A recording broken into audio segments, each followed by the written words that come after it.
बहुत बहुत धन्यवाद।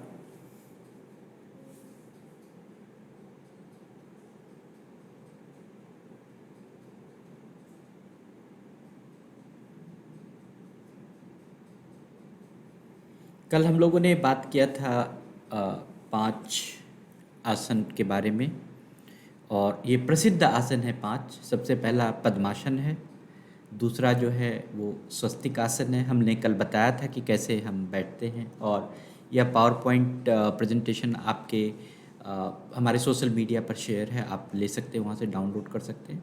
उसके बाद हम लोगों ने देखा था वज्रासन, फिर उसके बाद दूसरा था भद्रासन, और तीसरा था पांचवा था वीरासन।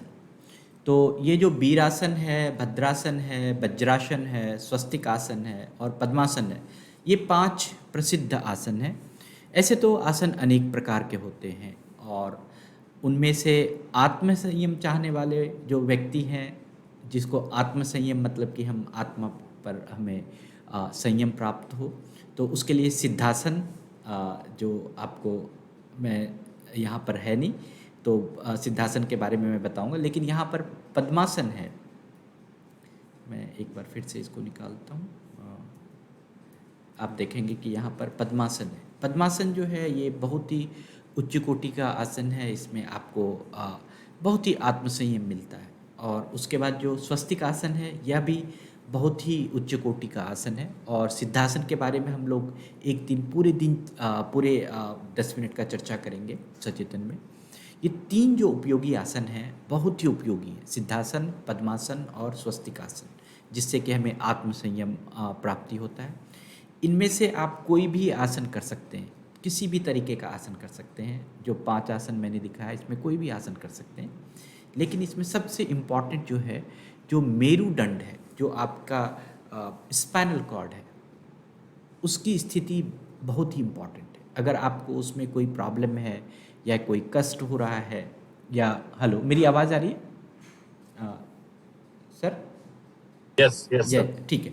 मेरुदंड है वो बहुत ही इम्पॉर्टेंट है। जब भी आप आसन में बैठते हैं तो मेरुदंड जो है आपका एक सीध में होना बहुत ज़रूरी है। और मेरुदंड किसके सीध में होना चाहिए? आपका मस्तिष्क और आपका ग्रीवा जो गला है, और वो पूरा का पूरा। अगर आप मेरुदंड सीधा नहीं रखते हैं आसन में, तो फिर आपका आसन जो है वो अपवित्र आसन माना जाता है। तो आप जिस भी आसन में बैठते हैं उसके लिए आपको ये मेरुदंड, आपके मस्तिष्क और ग्रीवा का सीधा होना बहुत ही आवश्यक है। उसके बाद जो बहुत इम्पॉर्टेंट चीज़ है वो है आपकी दृष्टि, जो आपका देखने का जो आँख है, और नासिकाग्र। नासिकाग्र का मतलब है नाक के आगे का पार्ट जो है, और भ्रुकुटी। भ्रुकुटी मतलब दोनों भौं के बीच का जो चीज़ है। ये 3 चीज़ बहुत इम्पॉर्टेंट है। अगर आपकी आँख खुली हो तो आपको कहाँ ध्यान लगाना है? नासिकाग्र के पास। आपको देखना है नासिकाग्र के पास। तो ये तो बहुत कठिनाई होता है, कभी कभी हम नहीं कर पाते। तो इसीलिए क्या होता है कि हम हमेशा, अगर आपको लगता है कि आलस्य नहीं सताए आपको, आपको नींद नहीं आए, तो आप आँख बंद कर लीजिए। जब भी आसन में बैठते हैं तो आँख मूंद के रखें और उसमें बैठें। और फिर अगर आपको आँख खोलना है तो आँख की जो दृष्टि है वो आपके हमेशा आसन जब भी करते हैं तो आपके नासिकाग्र पे होना चाहिए। और भ्रुकुटी जो है वो बहुत इम्पॉर्टेंट है। कभी कभी जब आप दृष्टि ऊपर की तरफ देखते हैं, जब आपकी दृष्टि नीचे की तरफ होती है तो नासिकाग्र होता है, जब ऊपर की तरफ देखते हैं तो आपको दिखाई पड़ेगा। आप ऐसे करेंगे कि आपका जो तिकोण है, जो दोनों आँख का तिकोण है, वो भ्रुकुटी के बीच में पड़े। तो इस तरह से आपको देखना है। और हमेशा जब भी आप आसन कर रहे हैं, जब भी कुछ कर रहे हैं, तो सुखपूर्वक बैठना है। सुखपूर्वक बैठने का मतलब है कि आपको आराम से बैठना है, बिना कष्ट का बैठना है। अगर आपको कोई कष्ट हो रहा तो आसन नहीं करें। आप पैर मोड़ कर बैठ सकते हैं तो तभी करें। आपका कोई ऑपरेशन हुआ या डॉक्टर ने मना किया तब नहीं करें। और दीर्घ काल तक बैठें, लंबे समय तक बैठें, तभी इसको उत्तम आसन माना जाता है। तभी इसको हम कहते हैं कि आपका जो आसन है उसमें हो सकता है। और आज हम लोग बात ही कर रहे हैं कि आसन की सिद्धि कैसे मिले। कोई भी आसन का जो अप्रोप्रिएटनेस है, कोई भी आसन का जो एकम्प्लिशमेंट है, वो कैसे हो, जो आसन आप कर रहे हैं उसका फ़ायदा आप तक कैसे पहुँचे। तो शरीर की जो स्वाभाविक चेष्टा है, जो शरीर स्वाभाविक तरीके से रहना चाहता है, कभी भी शरीर जो है आप देखेंगे कि भागम भाग में ज़्यादा सांस लेकर ज़्यादा उथल पुथल के साथ नहीं रहना चाहता। शरीर हमेशा शिथिल रहना चाहता है। शिथिल मतलब स्थिर रहना चाहता है। तो कैसे स्थिर होगा? शरीर की स्थिरता बहुत ज़रूरी है आसन में। तो उसके लिए आपको उपराम, उपराम एक बहुत अच्छा शब्द है।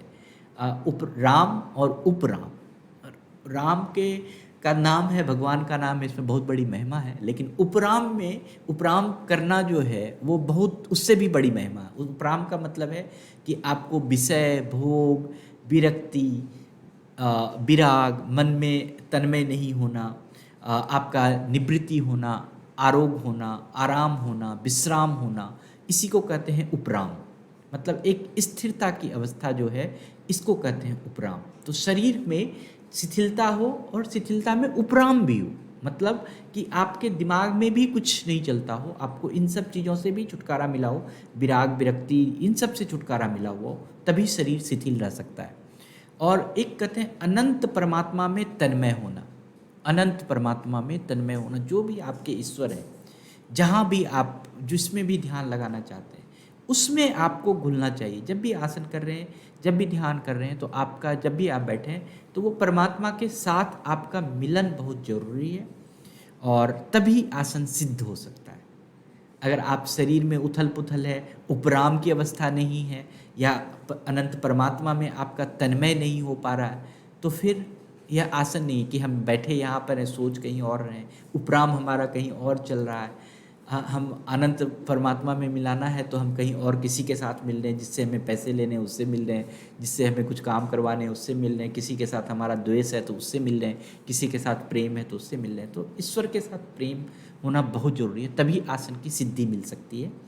और आपको कम से कम एक पहर, वेद में कहा गया एक पहर, एक पहर का मतलब होता है 3 घंटे का आसन जब आप लगा लेते हैं, किसी भी आसन को आप, कोई भी एक आसन को भी अगर आप 3 घंटे तक कर लेते हैं, सुखपूर्वक कर लेते हैं, स्थिर पूर्वक आप बैठ जाते हैं, अचल भाव के साथ आप बैठे रहते हैं, तो कहते हैं कि वह आसन आपको सिद्ध होगी। तो मतलब आसन की सिद्धि क्या है?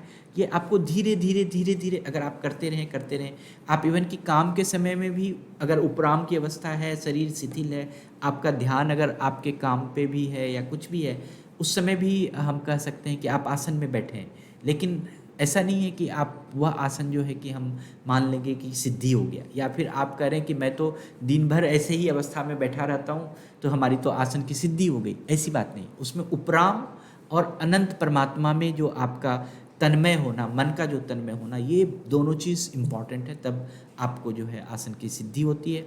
और मैंने कहा कि कम से कम एक पहर अर्थात 3 घंटे तक आसन में सुखपूर्वक स्थिति में, अचलपूर्वक स्थिति में, भावपूर्वक स्थिति में बैठने से आसन सिद्ध हो जाता है। आसन की स्थिति जो है वो हम अगर कहें तो शरीर पूर्ण रूप से संयत हो जाने के कारण क्या होता है, शीतोष्ण हो जाता है। इसमें द्वंद्व और बाधा नहीं होता। शीतोष्ण का मतलब है कि आपके शरीर का जो टेम्परेचर है वो बहुत ही कंट्रोल हो जाता है।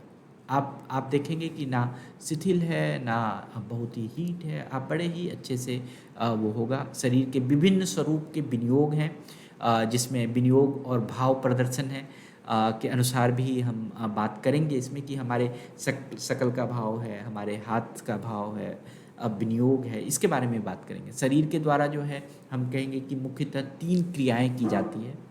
सबसे पहला क्रिया जो है, जो आसन की क्रिया है, उसको 3 प्रकार से वर्गीकृत किया गया है। एक तो खड़े होकर पैर से की जाने वाली क्रियाएं वाली आसन है कि आप पैर खड़े होकर, कोई बहुत सारे आसन होते हैं उसकी क्रियाएं। दूसरा है हाथ से की जाने वाली आसन की क्रियाएं, जिसमें हाथ का यूज़ होता है जिस आसन में, वो भी आसन हम कर सकते हैं। और तीसरा जो वर्गीकरण है बैठ के की जाने वाली प्रक्रिया में। तो आप देख सकते हैं, आप अच्छे गुरु के साथ बातचीत कर सकते हैं, आपको आसन अगर सीखना हो तो इनमें से तीनों प्रक्रियाओं के करने जो भी आसन आता है उसमें से कोई भी आसन आप चूज़ कर सकते हैं, कोई भी आसन को आप समग्र कर सकते हैं, उसको अपने लाइफ में ला सकते हैं। तो मैं आज आपको इतना ही कहूँगा। और फिर मैं इसमें एक चीज़ आपको कहने के लिए आज मैं चाह रहा हूँ कि यहाँ पर मैं देखता हूँ कि जब भी बहुत सारे लोग आसन करने के लिए बैठते हैं तो वो चेयर पे बैठे हैं, कैसे बैठे हैं, शकल ऐसा है वैसा है, हाथ कहीं है। तो आप प्लीज़ अभी भी जो है, हम कम से कम सचेतन में इतने दिनों से आ रहे हैं, तो आसन करने के लिए तो सीख जाएं, ध्यान करने के लिए तो सीख जाएं। सो आज के